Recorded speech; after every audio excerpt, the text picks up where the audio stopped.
tunggu temannya lain, saya kira Sudah banyak Pak, sudah ada 45 yang masuk Pak. sudah banyak ya. Oke. 45. Ya baik. Saya kembali lagi.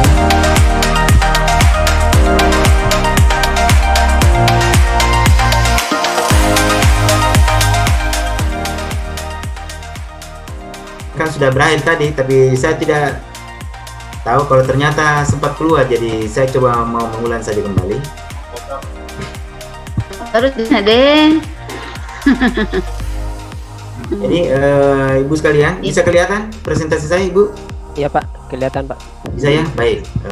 Jadi begini, jadi e-book yang berbasis multimedia itu ada beberapa kelebihan, saya sudah jelaskan tadi ya. Kelebihannya itu adalah bisa Kak sambil membuka Ibu Salma toh? Membuka ini Zoom ku toh. Ya, Ibu Iin silakan. Kalau ada mau sampaikan dulu. Jadi ini kalau saya sampaikan tadi bahwa buku yang pada umumnya itu hanya berisi tentang teks dan gambar. Itu kan yang umum. Tetapi kalau kelebihan dari buku yang berbasis digital ini, buku yang berbasis digital, di samping mengkombinasikan teks dan gambar, juga bisa kita tambahkan ada yang disebut suara, video, maupun animasi dalam satu pembahasan. Nah ini kelebihannya. Sehingga tentunya bahwa tampilan seperti ini yang lengkap dengan teks, gambarnya, suaranya, videonya, maupun animasi,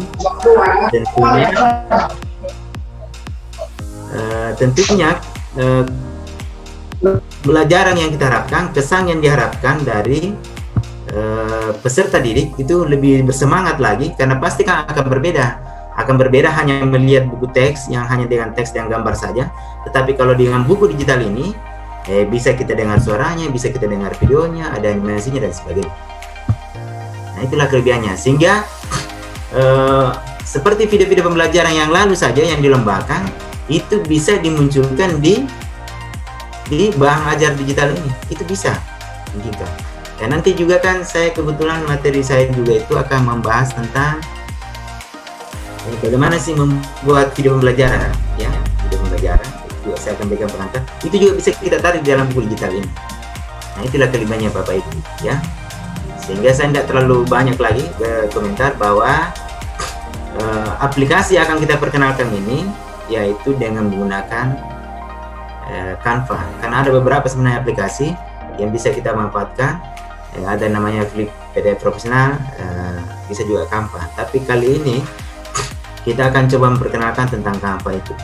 Kenapa ini? Karena saya sudah sampaikan tadi ada beberapa kelebihannya.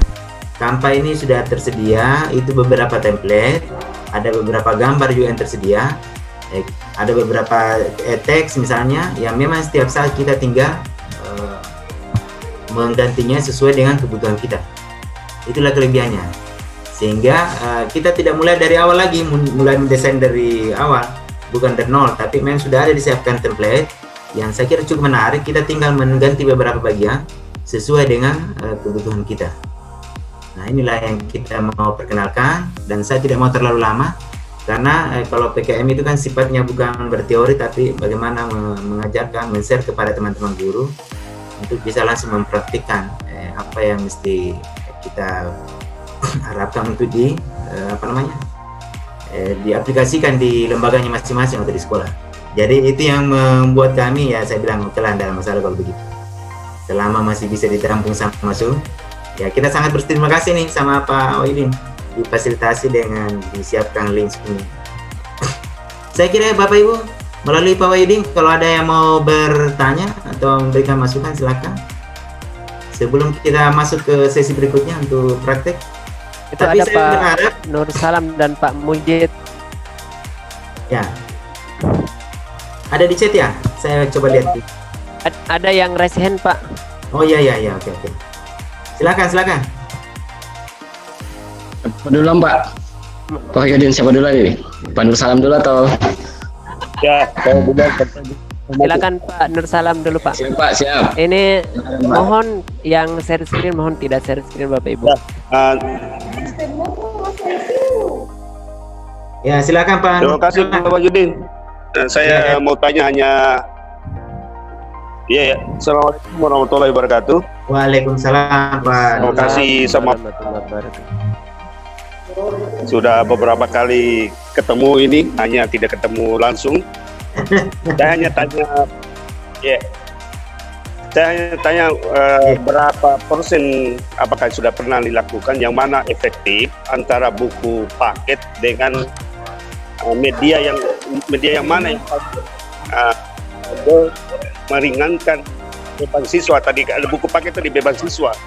Yang saya tanyakan, yang mana yang paling ringan beban siswa terhadap media itu pada buku paket tadi. Itu mungkin saja Pak Hakim. Terima kasih. Assalamualaikum warahmatullahi wabarakatuh. Waalaikumsalam warahmatullahi wabarakatuh. Jadi terima kasih Pak Nur Salam. Saya langsung jawab ini Pak Wahidin, gimana? Ya, jadi begini Pak Nur Salam. Jadi kami tidak apa istilahnya itu, buku paket boleh, itu bagus itu sebenarnya, tidak ada masalah kalau buku paket. Cuma sekarang ini, jadi sebenarnya kan lebih bagus lagi kalau buku paketnya ada dan dilengkapi juga dengan berbasis digital. Makanya begini, kalau sudah ada buku paketnya, nah, silakan saja. Tetapi kan itu yang saya bilang tadi, kalau buku paket itu hanya terbatas teks dengan gambar saja. Tapi kalau dilengkapi dengan ada video, ada suara, ada animasi, yang mana lebih menarik kira-kira? Karena pembelajaran itu kan harus terintegrasi semua. Semakin banyak media yang digunakan, maka pesan yang disampaikan kepada peserta didik itu kan lebih mudah dicerna. Jadi lebih bagus lagi mengkomunikasikan. Kalau misalnya sudah tersedia buku paketnya, itu lebih lengkap, malah lebih bagus kalau bisa di ini. Tetapi untuk melengkapi itu, makanya sebaiknya mungkin perlu dibekali dengan bahan ajar yang berbasis digital itu. Makanya kenapa kita perlu mengajarkan itu. Misalnya saya Pak, apalagi di masa pandemi ini. Di masa pandemi ini, itu agak sulit kita berkomunikasi dengan siswa, penyampaian pesan, kalau hanya sekedar disuruh membaca melalui buku teksnya. Itu sangat sulit sekali Pak. Sedangkan kita ajar langsung saja belum tentu, apalagi kalau disuruh membaca saja. Sehingga kalau kita ingin mengajar misalnya di depan siswa kita, kalau dilengkapi dengan dimasukkan kepada dalam bahan ajar kita, yang mana lebih menarik kira-kira? Pasti kan anak-anak lebih termotivasi lagi untuk belajar. Nah, misalnya saya Pak, apalagi kalau mata pelajaran yang berbau ada unsur-unsur prakteknya. Kalau ada unsur prakteknya, bagaimana caranya mengajarkan kalau hanya dilengkapi dengan silakan baca petunjuk yang ada di bahan ajarnya? Maka mereka akan sangat kesulitan. Tetapi kalau diberikan petunjuk tentang bagaimana itu mempraktekkan langkah-langkah pembelajarannya, maka itu lebih matang lagi, lebih bagus lagi. Nah, misalnya saya Pak, di mata kuliah ini ada mata kuliah saya itu produksi media fotografi. Produksi media fotografi. Kalau saya mengajarkan itu, ingin mempraktek itu kan banyak berbuah praktek Pak. Kalau saya mau mendampingi anak saya, ini kan di masa pandemi tidak boleh kita ketemu dengan mahasiswa. Saya bingung gimana cara mengajarkan ini, mempraktikkan ini tanpa teknik pemotretan, sedangkan kita tidak ketemu. Maka saya buatkanlah buku digitalnya. Di dalamnya di situ ada tutorial, video tutorial, bagaimana mempraktikkan tentang teknik pemotretan. Ya, yang saya bilang tadi Bapak ya. Saya akan coba share Pak Nur Salam. Iya. Saya coba cari dulu anunya, tunggu dulu Pak ya. Saya coba cari dulu di mana saya simpan itu. Akan bisa.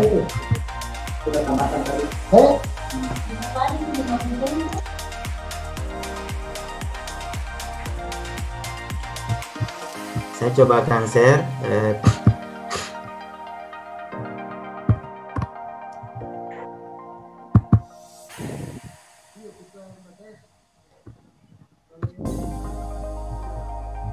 Tunggu dulu Bapak ya, saya coba cari dulu ya. Karena ini lagi ada masalah ini dengan jaringan saya nih.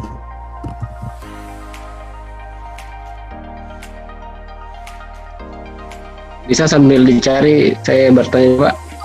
Ya silakan, silakan yang berikutnya supaya saya sambil cari, supaya saya akan tunjukkan seperti apa sih contoh yang saya bilang tadi itu, supaya memudahkan pemahaman siswa di dalam proses pembelajaran itu. Saya coba kasih connect dulu HP saya, ini lagi jaringannya lagi bermasalah ini. Tunggu dulu Pak ya. Silakan Pak sambil bertanya.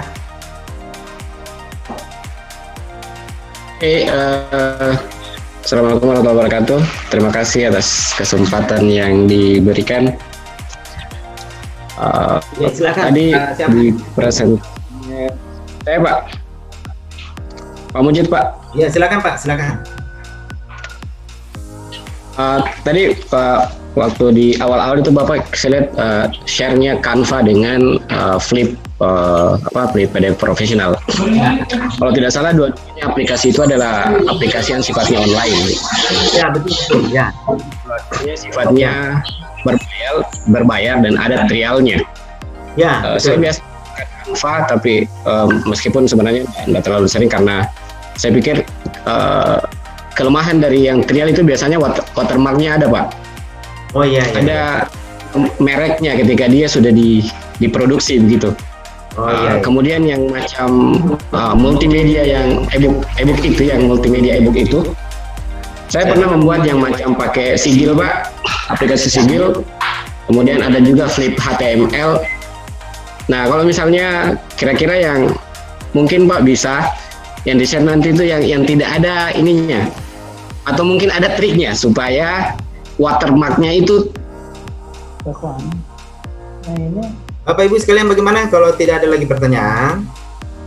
Kita akan lanjut ke sesi prakteknya.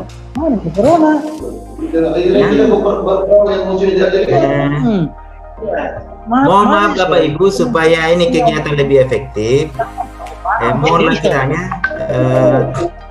teman-teman ini bisa memutkan dulu mic-nya, supaya teman-teman tidak terganggu yang lain begitu ya, supaya bisa lebih efektif ini, karena kalau banyak yang berbicara nanti kan ada tidak konsen begitu. Ya, kira begitu Bapak Ibu ya. Kemudian sebelum saya masih bisa bertanya, Pak. Oh ya, silakan Ibu Andila, ya silakan. Terima kasih banyak Pak. Dengan tidak mengurangi rasa hormat kami langsung masuk saja pertanyaan. Begini Pak, menarik sekali tadi materi tentang buku digital. Tetapi kami melihat kondisi di lapangan, karena pemahaman kami bicara tentang buku digital, yakin tentu langsung berhubungan dengan ruang penyimpanan pada perangkat yang digunakan peserta didik untuk menyimpan. Ya. Keluhan-keluhan yang sering masuk ke kami untuk ruang perangkatnya peserta didik itu banyak sekali yang sampai katanya penuh dengan banyak materi-materi yang kami kirimkan. Dan di antara peserta didik kami ada yang mengeluh HP yang digunakan itu HP orang tuanya. Kemudian ada saudaranya SMA, ada saudaranya SMP. Untuk dianya SMP sekarang, dan ada adiknya SD. Mereka menggunakan satu perangkat karena tidak memungkinkan orang tuanya untuk menyediakan mereka masing-masing. Dengan menggunakan buku digital misalnya, di kami ini mengirimkan file masing-masing. Kira-kira adakah trik yang bisa kami berikan ke peserta didik supaya ruang penyimpanannya yang menurut mereka terbatas dengan istilah mereka penuh,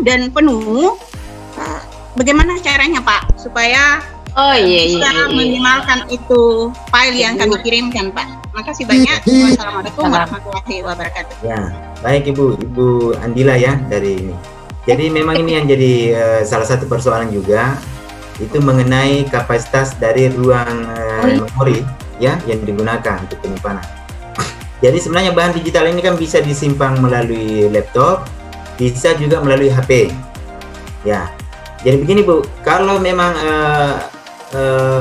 jadi kan sebenarnya kan begini, kalau kita membuat bahan ajar itu kan hasil dari rangkaian kegiatan sebelumnya. Kan kalau kita dalam proses pembelajaran itu kan harus membuat RPP dulu.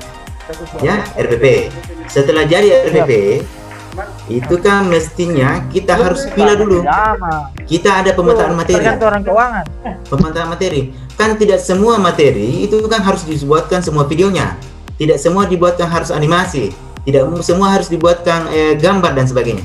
Itu mestinya Bapak Ibu sekalian, itu harus dipilah-pilah. Itulah rangkaian pembelajaran. Setelah jadi RPP, maka itu harus ada namanya pemetaan materi.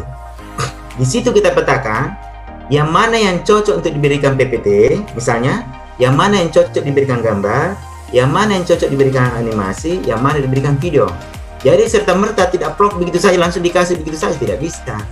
Harus dipetakan. Karena untuk mencapai pencapaian pembelajaran itu mesti harus dipilah. Ini bisa tercapai kalau diberikan apa? Ini bisa tercapai kalau diberikan apa? Seperti yang saya bilang tadi. Kalau saya mata kuliah praktek yang tadi teknik pemotretan, tidak mungkinlah saya memberikan dengan hanya berupa teks. Tidak mungkin. Tidak mungkin juga saya berikan hanya dengan sifat gambar, tidak mungkin. Olehnya itu saya berikan dengan video. Nah, tekniknya bagaimana caranya supaya videonya tidak terlalu memberatkan, maka disitulah caranya bagaimana kita mengkonversi video itu supaya jangan terlalu berat untuk dimunculkan. Nanti saya akan ajarkan itu triknya, misalnya itu. Bagaimana caranya mengkonversi video itu supaya tidak terlalu memberatkan masuk ke bahan digitalnya. Tapi dengan catatan bahwa kalau semakin rendah kualitasnya gambarnya, maka itu gambar juga sudah istilahnya itu kualitasnya agak ini. Tapi yang penting kan pesannya bisa sampai. Jadi menarik ini Bu Andi. Jadi memang harus dipilah-pilah Bu. Dan bisa semuanya misalnya guru berapa mata pelajaran, semua tiap hari itu memberikan video, tidak bisa. Pasti kewalahan peserta didiknya, masa tiap hari disuruh bikin video. Belum lagi kalau siswanya disuruh bikin video. Apa yang dikerjakan itu disuruh bikin video. Semuanya disuruh bikin video baru dikirim ke gurunya. Maka gurunya juga kewalahan. Pasti kewalahan juga gurunya, bukan saja peserta didiknya yang kewalahan untuk tertampung memorinya. Gurunya juga pasti yang kelabakan. Kalau disuruh membuat video semua mengirim videonya, satu kelas saja misalnya ada berapa orang, maka berapa video yang harus dibuka. Nah, olehnya itu perlu dipilah-pilah saya bilang tadi Bu. Perlu ada pemetaan materi. Yang mana yang cocok untuk diberikan video, yang mana diberikan teks, yang mana dokumen, yang mana diberikan gambar, animasi dan seterusnya. Jangan semuanya serba video. Begitu. Jadi perlu dipilah-pilah sehingga di buku digital kita itu perlu dipilah. Ini cocok diberikan konsep apa? Ini cocok diberikan media apa? Ini cocok untuk PPT. Oh, ini cocok untuk video. Karena buat apa kita repot-repot buat video? Ternyata bisa juga dijelaskan. Bisa juga dengan berikan materi saja. Itu kan namanya buang-buang waktu. Jadi yang memang yang pas untuk buat video itu seperti apa? Nanti saya akan berikan teorinya. Nanti pada saat pembahasan tentang bagaimana sih membuat video pembelajaran. Saya kira itu Bu untuk sementara. Jadi memang ini menjadi hal yang apa ya? Saya kira memang kan perangkat namanya perangkat elektronik atau perangkat digital pastilah memiliki kelebihan dan kekurangan. Tetapi jangan selalu mencari kita sisi negatifnya. Jangan selalu mencari sisi negatifnya, tapi bagaimana kita supaya nilai-nilai positifnya itu yang bisa kita ambil di situ. Supaya pesan-pesan pembelajaran kita itu sampai kepada siswa dan memudahkan pemahamannya. Itu kan yang kita inginkan. Ya, jadi konsepnya begini Bu. Sebenarnya konsepnya begini, kalau proses pembelajaran itu teknologi bisa saja low, teknologi bisa low, tetapi yang penting adalah kontennya high. Silakan Bapak Ibu menggunakan apa saja, teknologi apa saja yang memang dianggap mudah, yang penting pesan pembelajaran bisa sampai. Jadi teknologi bisa low, tetapi konten baiknya high. Tetapi lebih bagus lagi kalau kontennya high, teknologi juga high. Yang mana lebih bagus? Tentunya lebih bagus ini.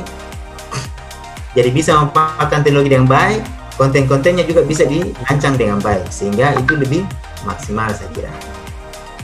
Saya kira itu Bu prinsipnya. Ya, itu prinsip yang harus kita pegang di dalam proses. Ya, saya kira begitu Ibu sebagai pengantar. Mudah-mudahan bisa memuaskan Ibu Andi. Jadi janganlah terlalu khawatir Bu dengan coba kita lihat HP-nya anak itu. Sebenarnya isi kontennya di HP-nya itu apa? Lebih banyak game atau pembelajaran? Sebenarnya yang kasih full juga itu karena banyak aplikasi di situ yang game-gamenya itu. Nah, coba kita lihat yang mana lebih banyak, konten pembelajaran atau konten-konten game yang dia ini. Jadi ya sebaiknya apalagi di masa pandemi ini. Karena di masa pandemi ini memang dibutuhkan ini. Kalau tidak normal lagi, buat apa repot-repot buku digital buat begini? Itu kan hanya sekedar membantu kita supaya pembelajaran kita bisa maksimal. Yang tadinya tidak bisa diajarkan di depan kelas, bisa dibawa kemana-mana peserta didik kita. Sehingga kalau dia membuka HP-nya tidak hanya main game, baca WA apa dan sebagainya. Tapi dengan ada buku digital, buku pelajaran yang bisa dibawa kemana-mana, karena bukunya kan belum tentu dia bawa kemana-mana. Tapi kalau HP-nya dia bisa bawa kemana-mana. Daripada dia main game, daripada dia memanfaatkan hal yang lain itu yang HP-nya, mending dia buku-buku bahan belajar yang sudah disiapkan oleh guru-gurunya. Nah, caranya gimana? Kasih buat tugas apa dan sebagainya supaya melihat dari konten yang kita buat itu.